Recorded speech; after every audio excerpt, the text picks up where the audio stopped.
வணக்கம், welcome to tasty தவா. இன்னைக்கு கருப்பு உளுந்த வச்சு ஆரோக்கியமான சட்னி இட்லி, தோசை, சாதத்துக்கு ஏற்ற மாதிரி எப்படி செய்யறதுன்னு பார்க்கலாம் வாங்க. ஃபர்ஸ்ட் 3 டேபிள் ஸ்பூன் அளவுக்கு கருப்பு உளுந்து எடுத்துக்கிறோம். கல் இல்லாமல் பார்த்து எடுத்துக்கோங்க. ஒரு பேன்ல உளுந்த போட்டுட்டு சிறு தீயில வச்சுக்கோங்க. வச்சுட்டு 2 நிமிஷம் கைவிடாம ட்ரை ரோஸ்ட் பண்ணிக்கலாம்.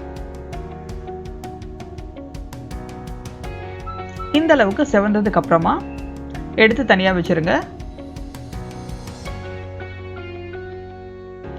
இப்போ ஒரு பேன்ல கொஞ்சம் எண்ணெய் ஊத்திக்கலாம்.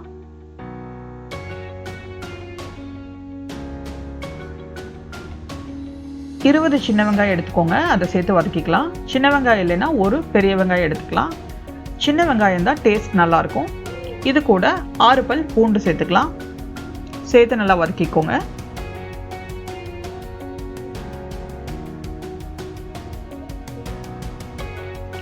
இது கூட காரத்துக்கு ஏற்ற மாதிரி 4 to 6 வரமிளகாய் சேர்த்துக்கலாம். சேர்த்து நல்லா வதக்கிக்கோங்க.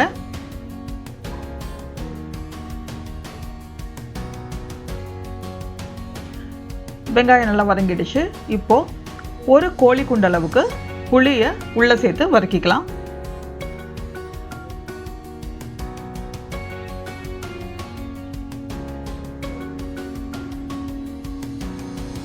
இப்போ நம்ம ரோஸ்ட் பண்ணி வச்சிருந்த கருப்பு உளுந்த உள்ள சேர்த்து ஒரு தடவை பெரட்டி விட்டுக்கலாம். ஸ்டவ்வை சிம்ல வச்சே பண்ணுங்க. அப்பதான் சட்னி டேஸ்ட் நல்லா இருக்கும். இந்த உளுந்து தோலோட நம்ம சேர்த்துருக்கோம். அதனால இதுல ஃபைபர், புரோட்டீன் எல்லாம் அதிகமாகவே நம்ம உடம்புக்கு கிடைக்கும். இது கூட 2 டேபிள் ஸ்பூன் தேங்காய் துருவல் சேர்த்துக்கலாம். சேர்த்துட்டு தேங்காயோட ஈரப்பதம் போற அளவுக்கு 1 நிமிஷம் வதக்கிக்கலாம்.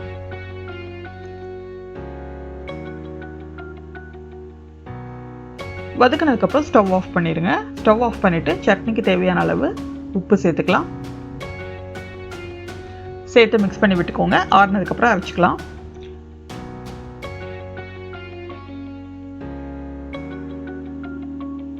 இந்த சட்னி அடிக்கடி நீங்க உங்க வீட்டில் செய்யுங்க. ரொம்ப சத்தான சட்னி. குழந்தைகளுக்கு ரொம்ப எலும்புகளுக்கு, நரம்பு மண்டலத்துக்கு ரொம்ப வலு கொடுக்கக்கூடிய சட்னி இது. இப்போ மிக்சியில் போட்டுக்கலாம். போட்டு இந்த மாதிரி திக்காக அரைச்சிக்கோங்க. திக்காக அரைச்சாதான் இந்த சட்னி நல்லாயிருக்கும். இப்போ ஒரு தாளிப்பு கொடுத்துடலாம். எண்ணெய் ஊற்றி எண்ணெய் காஞ்சதுக்கப்புறம் கடுகு 1/2 டீஸ்பூன் போட்டு பொரிய விடுங்க. கடுகு பொரிஞ்சதுக்கப்புறம் ஒரு சிட்டிகை பெருங்காயத்தூள் சேர்த்துக்கலாம். பெருங்காயத்தூள் சேர்த்துட்டு ஸ்டவ் ஆஃப் பண்ணிடுங்க. ஆஃப் பண்ணிவிட்டு கருவேப்பிலை இலைகள் கொஞ்சம் சேர்த்துட்டு சீசன் பண்ணிக்கலாம். அடிக்கடி உங்கள் வீட்டில் இந்த சட்னி பண்ணுங்கள். ரொம்ப ஆரோக்கியமான சட்னி இது. டேஸ்டாகவும் இருக்கும். சீக்கிரமாகவும் செஞ்சிடலாம். இட்லி, தோசை, சாதத்துக்கு பக்காவான சைட் டிஷ்.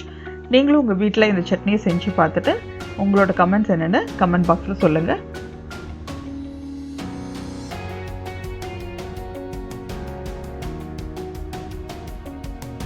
இந்த ரெசிபியை ட்ரை பண்ணி பாருங்கள். பிடிச்சிருந்தா லைக் பண்ணுங்கள், கமெண்ட் பண்ணுங்கள், ஷேர் பண்ணுங்கள், சப்ஸ்கிரைப் பண்ணுங்கள். கூடவே பெல் ஐக்கானையும் கிளிக் பண்ணிடுங்க. தேங்க்ஸ் ஃபார் வாட்சிங்.